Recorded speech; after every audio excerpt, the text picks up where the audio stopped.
अस्सलाम वालेकुम जी। हमने पहले वीडियो में ही सारी सेटिंग सीखी थी। एक एक सेटिंग को हमने डिटेल के साथ डिस्कस किया था। बाकी हम दोबारा रीयूज़ भी करेंगे, बाकी भी इन चीज़ों को डिस्कस करेंगे। जब हम दोबारा वर्किंग में आएंगे तो दोबारा इनको टच करेंगे, देखेंगे कि क्या क्या यूज़ होता है डिटेल के साथ। हमने इंट्रोडक्शन किया था सारी सेटिंग्स का। आज हम इस वीडियो में आज हम इस वीडियो में हमने सीखना है कि प्लगइन और थीम क्या होते हैं और प्लगइन और थीम को हमें कैसे इंस्टॉल करना है। सबसे पहली बात तो ये कि जो इसका वेबसाइट का जो थीम होता है ना, वो एक बुनियादी जो बेसिक स्ट्रक्चर होता है वो थीम उसको बोलते हैं। यानी जब हम थीम इंस्टॉल करते हैं तो हमारी वेबसाइट का बेसिक स्ट्रक्चर बन जाता है, और उसके बाद हम प्लगइन इंस्टॉल करते हैं हम उसको मज़ीद मॉडिफाई करने के लिए। फॉर एग्ज़ाम्पल आप समझ लें कि अगर हम ये बिल्डिंग की बात करें तो अगर हम थीम इंस्टॉल करते हैं तो इस ऐसे समझ लें कि जैसे एक बिल्डिंग का स्ट्रक्चर बन गया है, बिल्डिंग का एक ढांचा बन गया है।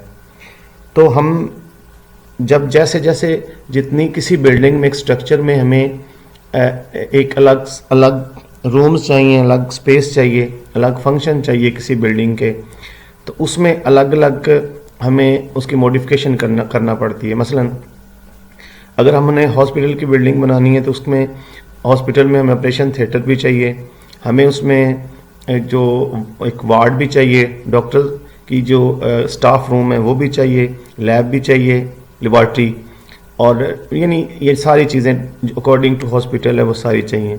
अगर हमने स्कूल बनाना है, बिल्डिंग बनानी है, तो स्कूल के लिए हमें क्लासेस चाहिए, हमें वो स्टाफ रूम चाहिए, हमें वाशरूम चाहिए, हमें वो ग्राउंड चाहिए। ये सारी चीज़ें स्कूल की रिक्वायरमेंट है। तो इसी तरीके से जब हम थीम इंस्टॉल करते हैं तो वो हमें एक समझ लें कि एक चार दीवारी दे देता है। जैसे बिल्डिंग की चार दीवारी है तो वो हमारी वेबसाइट की एक चार दीवारी हमें प्रोवाइड कर देता है। जब हम थीम इंस्टॉल करते हैं अलग अलग जैसे हम फंक्शन बिल्डिंग के फंक्शन देखे हैं ना, इसी तरीके से हम वेबसाइट के फंक्शन को भी मॉडिफाई करेंगे। जैसे हम थीम इंस्टॉल करते हैं तो हमारी जो वेबसाइट का जो बेसिक स्ट्रक्चर है वो रेडी हो जाता है। अब इसके लिए हम सब दूसरा प्लगइन इंस्टॉल करेंगे। प्लगइन यानी हमें उस थीम को मॉडिफाई करना है हमारे अपने बिजनेस के अकॉर्डिंग। हमारी क्या क्या रिक्वायरमेंट है या क्लाइंट्स की क्या क्या रिक्वायरमेंट है, उसको हमने माइंड में रख के इसको मॉडिफाई करना है। सबसे पहले हम एक पेज बिल्डर इंस्टॉल करेंगे। अब पेज बिल्डर क्या होता है? पेज बिल्डर जब हम इंस्टॉल करेंगे तो वो उसमें ऑलरेडी टूल इंस्टॉल होते हैं कि जो हमें फैसिलिटेट करता है कि हम अपनी जो वेबसाइट है, हमारा जो टेम्पलेट्स है या हमारा थीम है, उसको हम मॉडिफाई कर सकें, हम उसको एडिट कर सकें। लाइक ऐसे जैसे हम अपने कंप्यूटर पे फ़ोटोशॉप इंस्टॉल करते हैं या कोरल ड्रा इंस्टॉल करते हैं या कोई भी एडिटिंग सॉफ्टवेयर इंस्टॉल करते हैं, तो वो जब उसको चलाते हैं तो उसमें ऑलरेडी कुछ टूल्स हैं। जैसे कट करने वाला टूल है, उसको एडिट करने वाला टूल है, कलर टूल है, यानी वो सारे अलग अलग टूल हैं जिसको हम यूटिलाइज़ करके एक फ़ोटो बना सकते हैं, फ़ोटो एडिट कर सकते हैं, फ़ोटो के मतलब उसकी इम्प्रेशन चेंज कर सकते हैं, बैकग्राउंड के चेंज कर सकते हैं। इसी तरीके से सेम फंक्शन है जब हम इसमें कोई पेज बिल्डर इंस्टॉल करते हैं तो वो हमें फैसिलिटी देता है कि हम अपना पेज है, अपनी वेबसाइट है, उसको अपने तरीके से अपनी मर्ज़ी से मॉडिफाई कर सकते हैं। तो इसलिए इस तरीके से हमने सबसे पहले जो इंस्टॉल करना होता है वो पेज बिल्डर इंस्टॉल करना होता है। अब पेज बिल्डर के डिफरेंट किस्म के हैं। मोस्ट फेमस जो पेज बिल्डर है वो एलिमेंटर है और डीवी है, उसके बाद WP बेकरी है, ब्रीजी है। तो बहुत सारे पेज बिल्डर हैं जो हमें फैसिलिटी देते हैं कि हम अपनी वेबसाइट को मॉडिफाई कर सकें, अपनी वेबसाइट का डिज़ाइन अपनी रिक्वायरमेंट के अकॉर्डिंग उसको कर सकें। तो इसलिए हमने सबसे पहले इंस्टॉल किया एलिमेंटर। हम एलिमेंटर पे काम करेंगे। उसको करने का क्या तरीक़ाकार है, अब देखें। हमने सबसे पहले थीम इंस्टॉल करेंगे, फिर प्लगइन इंस्टॉल करेंगे। थीम इंस्टॉल करने के लिए आप ये अपीयरेंस में आएंगे तो यहाँ से आप ये थीम पे चले जाएंगे। जब थीम में जाएंगे ना तो ऑलरेडी जो कुछ थीम इंस्टॉल्ड हैं, ये थीम इंस्टॉल्ड हैं यानी ये जिन पे अभी ऑलरेडी हमने डाउनलोड किए हुए समझ लें, तो वो हमारी डायरेक्टरी में शो हो रहे हैं। अगर हम किसी भी थीम को पे ये क्लिक करेंगे तो ये साथ एक्टिवेट का बटन है। हम अगर मैं इसको एक्टिवेट करूँगा तो ये थीम सेकंड प्रायोरिटी पर चला जाएगा और ये एक्टिवेट हो जाएगा। अगर मैं इस थीम को अब ये एक्टिवेट हो गया। अगर मुझे ये थीम चाहिए, डीवी थीम चाहिए, तो मुझे इसको एक्टिवेट करना पड़ेगा। अगर ये तीन में से नहीं चाहिए, कोई और थीम चाहिए, तो मुझे यहाँ पे आना पड़ेगा। हम जैसे ऐड न्यू करूँगा ना, तो एक पेज खुल जाएगा। अब ये जो पेज खुल गया, ये जो पेज खुला ना, ये वाला, ये एक डायरेक्टरी खुल गई है वर्डप्रेस की, यानी वर्डप्रेस की अपनी एक जो लाइब्रेरी है ना, वो खुल गई। इसमें जो 6261 थीम पड़े हुए हैं फ्री में, बिल्कुल फ्री में है। आप इन सब थीम को फ्री में यूज़ कर सकते हैं। जो भी थीम आपके ज़रूरत के मुताबिक हो सकता है, उसको आप यूज़ कर सकते हैं। ये 6261 थीम अवेलेबल हैं, किसी को भी इंस्टॉल कर सकते हैं। हमारे जो ऑलरेडी इंस्टॉल हैं वो 4 थीम हैं, आप इनसे ज़्यादा थीम को इंस्टॉल कर सकते हैं। जैसे किसी थीम को आप इंस्टॉल करेंगे तो वो उसको आप एक्टिवेट कर, यहाँ पे ये इसके ऊपर हवर करेंगे ना, तो ये इंस्टॉल आ रहा है और ये प्रीव्यू है। अब इसको यानी इसको प्रीव्यू भी कर सकते हैं कि ऑलरेडी इसका स्ट्रक्चर किस तरह का है, यानी इसके ऊपर लेके आए, ये भी देख लें और ये भी देख लें। जिन्हीं किसी के ऊपर लाएंगे ना, तो उसके ऊपर आप ये आपको दिखा सकता है। यानी यहाँ पे क्लिक करेंगे तो ये भी प्रीव्यू आ जाएगा डिटेल। ये मैं आपको कर देता हूँ, यहाँ में देखें, यहाँ पे मुझे ये एक्स्ट्रा के प्रीव्यू पे जाना, राइट क्लिक करेंगे। राइट क्लिक करूँगा ना तो ओपन न्यू टैब करूँगा। इसका मतलब ये होता है कि ये इधर ही रह जाता है, यानी ये पेज, और न्यू पेज यहाँ पे खुल जाएगा। मुझे यहाँ पे देखना है और मुझे किसी और क्लिक करके ना प्रीव्यू देख सकते हैं कि वो उसका प्रीव्यू कैसा लगेगा। यहाँ पे क्लिक करूँगा ना तो इसका प्रीव्यू है। अब देखें, ये इसकी डिटेल है। तो यहाँ पे इंस्टॉल करें तो यहाँ पे इंस्टॉल कर सकते हैं, यहाँ पे आप डायरेक्ट यहाँ पे इंस्टॉल कर सकते हैं, कोई इशू नहीं है। लेकिन ये बात है, आप एक गौर से समझनी है बात, कि ये थीम आपको तब अलग अलग चूज़ करने हैं जब आपको थीम का कोई फंक्शन यूज़ करना है। यानी आपने जब पेज बिल्डर यूज़ करना है और हर पेज अपने मुताबिक डिज़ाइन कर लेना है, तो फिर आपको इतना थीम को ढूंढने की ज़रूरत नहीं है।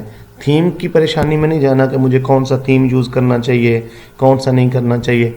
अगर आपने उसके साथ एलिमेंटर के साथ काम करना है, सारे पेज आपने खुद बनाने हैं, एक एलिमेंटर का जो इसका थीम, जो भी थीम है, उसका जो भी ऑलरेडी फंक्शन है वो आपने यूटिलाइज नहीं करने, तो आप बिल्कुल किसी थीम को ढूंढने की भी ज़रूरत नहीं है। डायरेक्ट आप ये हेलो एलिमेंटर कर लें, या कोई भी जो हल्का थीम है ना, एक्स्ट्रा कर लें, ये 2024 कर लें, कोई भी इनमें से कर लें, क्योंकि आपने क्योंकि इस पेज के फंक्शन लेने ही नहीं है। आपने अपना जो पेज है ना वो क्रिएट करना, एक पेज आपने खुद क्रिएट करना, तो इसलिए आप ना कोई भी थीम चूज़ कर सकते हैं। अब थीम 2 तरह के होते हैं, एक होता है जनरल थीम और एक होता है स्पेसिफिक थीम। अब जो जनरल थीम है ना, वो सब पर्पज़ के लिए ना, मल्टीपर्पज़ के लिए यूज़ हो सकता है। उसको आप किसी पर्पज़ के लिए भी यूज़ कर सकते हैं और उसको आप पेज बिल्डर यूज़ करके ना उसको मॉडिफाई कर सकते हैं, उसको एडिट कर सकते हैं अपनी ज़रूरत के मुताबिक। अच्छा, एक होता है स्पेसिफिक थीम। अब जो स्पेसिफिक थीम होता है ना, वो कंपनी ने बनाया ही किसी ख़ास पर्पज़ के लिए होता है। वो आप उसको आपको किसी और पर्पज़ के लिए मॉडिफाई उसे नहीं कर सकते। अगर आपने उसको और पर्पज़ के लिए मॉडिफाई करना है तो वो आपको ख़राब करेगा, आपको तंग करेगा। इसलिए आपने जो थीम यूज़ करना है वो जनरल यूज़ करना है। अगर आपने पेज बिल्डर यूज़ करना है तो अगर आप कोई अलग थीम है, जैसे मैं आपको बताऊं, थीम है जैसे WP वुड मार्ट है, एक वुड मार्ट है, एक इलेक्ट्रो है। वो इलेक्ट्रो जो है वो स्टोर के लिए बना है, वुड मार्ट भी स्टोर के लिए बना है, यानी ऑनलाइन स्टोर आपने ई-कॉमर्स का बनाना है, तो ये दोनों थीम आप यूज़ कर सकते हैं। तो ये और बहुत सारे ऐसे थीम है, एजुकेशन के पर्पज़ के लिए थीम है, हॉस्पिटल के पर्पज़ के लिए थीम है, डॉक्टर के पर्पज़ के लिए थीम है, किसी अपॉइंटमेंट बुकिंग के लिए थीम है। यानी उसमें अब जो आपका स्पेसिफिक थीम बना होगा ना, उसमें सारी चीज़ें उसी ख़ास पर्पज़ के लिए डिज़ाइन हुई होंगी। लाइक अगर एक बंदा हॉस्पिटल के लिए ले रहा है तो उसमें जो हॉस्पिटल के सारे फंक्शन है ना, मसलन एक तो कि डॉक्टर को आपने बुकिंग कैसे करनी है, अब जब फॉर्म जो फिल करना है आपने, तो हो सकता है वो आपकी एज पूछे, आपका डिजीज़ पूछे, आपकी हिस्ट्री पूछे, उसके बाद जो वो आपकी सबमिशन हो अपॉइंटमेंट के लिए, ताकि वो डाटा आपके डॉक्टर के पास चला जाए और डॉक्टर उसको रिव्यू करे, जो भी उसको अच्छा लगे, मतलब जो भी उसे बेहतर लगे, फिर वो आपको कोई भी उसकी जो तजवीज़ है वो आपको कर सकता है। यानी आपने पूरा ये फंक्शन है ना, तो आप जो जनरल थीम है उनमें ये चीज़ें नहीं हैं। चले मैं डिटेल में नहीं जाता, ये आप कंफ्यूज ना हो, लेकिन ये मैं आपको एक जनरल बता रहा हूँ ना कि ये इस कन्फ्यूजन में नहीं जाना कि मुझे कैसे कौन सा थीम यूज़ करना चाहिए, ठीक है ना। आप सिंपली अभी तक एलिमेंट्री पेज बिल्डर यूज़ करना है तो उसके लिए आपने सिर्फ एक हेलो थीम यूज़ कर लें, एक्स्ट्रा थीम यूज़ कर लें, या कोई भी यूज़ कर लें आप, क्योंकि आपने उसका कोई फंक्शन भी यूज़ नहीं करना। आपको एक सिर्फ बुनियादी स्ट्रक्चर चाहिए, ताकि जिस स्ट्रक्चर की जिस बेस पे समझ लें कि आपको बिल्डिंग लेनी है ना, तो आपने बिल्डिंग को अपने तरीके से मॉडिफाई करना है। तो आपको जो बनी बनाई बिल्डिंग है वो तो काम नहीं ना देगी। फ़र्ज़ करें एक घर बना होता है तो वहाँ पे आपने हॉस्पिटल बनाना है, तो वो वहाँ पे आपको उसकी बैरियर नज़र आएंगे, यानी आपको इतना उसका मसला बनेगा उसको हॉस्पिटल में कन्वर्ट करने के लिए। तो इसलिए जो अगर आपने हॉस्पिटल बनाना है तो आपको एक जितना आपको सादा स्ट्रक्चर बना होगा ना, चार दीवारी बनी होगी, तो उतना आपको ईजी होगा। यानी हमने थीम ऐसा यूज़ करना है कि जो बिल्कुल सिंपल हो। अच्छा, अब हमारी बारी है प्लगइन को चूज़ करने की। हमने थीम इंस्टॉल कर लिया, हमने थीम इंस्टॉल किया, ये एक्स्ट्रा इंस्टॉल किया। अब इसको एक्टिवेट कर लेंगे। इंस्टॉल ऑलरेडी मैंने किया हुआ था, तो अब मैंने एक्टिवेट कर लिया, तो ये एक्टिवेट हो गया। अब हमें चाहिए पेज बिल्डर जो इसको एडिट करके हमारे पेज बनाएगा। उसके लिए मुझे प्लगइन में जाना है, ये वाला, यहाँ पे क्लिक करूँगा और इंस्टॉल प्लगइन पे चला जाऊँगा। यानी यहाँ पे वो दिखाएगा जो प्लगइन इंस्टॉल हुए हैं, यानी ये एलिमेंटर को मैंने ऑलरेडी इंस्टॉल किया हुआ है। आपके केस में ये इंस्टॉल नहीं हुआ होगा, आपने यहाँ पे क्लिक करना है तो आपको ये प्लगइन की डायरेक्टरी में ले जाएगा। पहले वो थीम्स की डायरेक्टरी थी, अब वो प्लगइन की डायरेक्टरी है, यानी दो पोर्शन अलग अलग हैं। ये भी वर्डप्रेस की जो अपनी लाइब्रेरी है ना, ये इस तरह भी हम वहाँ पे चले गए हैं। अब हमने अपने जो प्लगइन है ना, जो हमें फंक्शन चाहिए अपनी वेबसाइट के लिए, वो हमने यहाँ से फाइंड आउट करना है। हमें आइडिया होना चाहिए कि हमने कौन सा फंक्शन यूज़ करना है और मुझे प्लगइन क्या चाहिए। यानी वो उसकी प्लगइन आप एक तरह की समझ लें एक्सटेंशन है, वो आप उसका छोटा सा फंक्शन है जो इंस्टॉल करेंगे तो आपकी जो कंप्लीट वेबसाइट है ना, उसमें वो अपना फंक्शन वो इन्वॉल्व कर लेगा। लाइक बिल्डिंग एक पूरी बिल्डिंग है ना, उसमें बिजली का अलग फंक्शन है, दरवाज़ों का अलग फंक्शन है, उसमें मतलब हर चीज़ का अलग अलग फंक्शन है, फ्रिज का अलग फंक्शन है, किचन का अलग फंक्शन है। इसी तरीके से जितने फंक्शन हमने ऐड करने हैं अपनी वेबसाइट में, चाहे उसमें ई कॉमर्स का सिस्टम लगाना है, हमने चीज़ें सेल करनी है, हमने कोई पेमेंट गेटवे लगाना है, हमने कोई उसमें उसको पेज को एडिट करना है, हमने कोई फॉर्म क्रिएट करना है वहाँ पे इंक्वायरी लेने के लिए, हमें कुछ फैंसी बटन ऐड करना है, तो ये सारी चीज़ें फिर हमें प्लगइन इंस्टॉल करना पड़ेंगे और हमारे जो वेबसाइट की फंक्शनैलिटी है वो इंक्रीज़ होती जाएगी। होप्स हो कि आपने प्लगइन और थीम के बारे में बेहतरीन अंडरस्टैंडिंग कर ली होगी। तो अब हमने ये देखें, यहाँ पे लिखना है आपने एलिमेंटर, ELEMENTOR। आप जब लिखेंगे ना तो ये सर्च कर लेगा, ये जो सर्च करेगा तो ये देखें एलिमेंटर, ये मैंने ऑलरेडी इंस्टॉल किया हुआ है इसलिए ये अपडेट नाउ आ रहा है, यानी अपडेट मांग रहा है। अगर आपके केस में ये इस तरह आएगा, ये इंस्टॉल नाउ, तो आपने इसे ऐसे क्लिक करना है तो ये ऐसे इंस्टॉल होना शुरू हो जाना है। ठीक है, जैसे इंस्टॉल हो जाएगा तो आप उसको फिर एक्टिवेट की ऑप्शन आ जाएगी कि आप एक्टिवेट करें, आपने फिर उसको एक्टिवेट कर लेना लाइक दिस। ये एक्टिवेट हो गया तो ये भी उसी तरह अपनी आपकी डायरेक्टरी में चला जाएगा, लाइब्रेरी लिस्ट में चला जाएगा। ये देखें, ये दोनों आपकी वेबसाइट पे इंस्टॉल हो गए हैं। यानी हम अब उसकी जो वर्डप्रेस की लाइब्रेरी है वहाँ से निकल के अपने वर्डप्रेस के बैकअप पे आ गए हैं।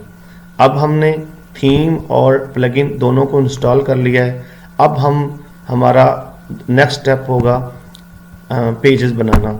यानी हमने आज सीखा इसमें कि प्लगइन और थीम को इंस्टॉल कैसे करते हैं और उसकी सिलेक्शन कैसे करते हैं यानी उसमें परेशान होने की ज़रूरत नहीं है कि हमें कौन सा थीम इंस्टॉल करना है, कौन सा प्लगइन। जब हमने एलिमेंटर के साथ इसको एडिट करना है पूरी वेबसाइट को, तो हमें इतना परेशान होने की ज़रूरत नहीं कि कौन सा थीम बेस्ट है, कोई नहीं, क्योंकि जो बिगनर होते हैं ना उनको थोड़ी कन्फ्यूजन होती है कि मुझे कौन सा थीम यूज़ करना है, कि मुझे कौन सा प्लगइन यूज़ करना है, मुझे मतलब किस तरह की चीज़ें चलनी चाहिए। तो मैं सारी डिटेल के साथ आपके साथ चीज़ें डिस्कस करती हैं।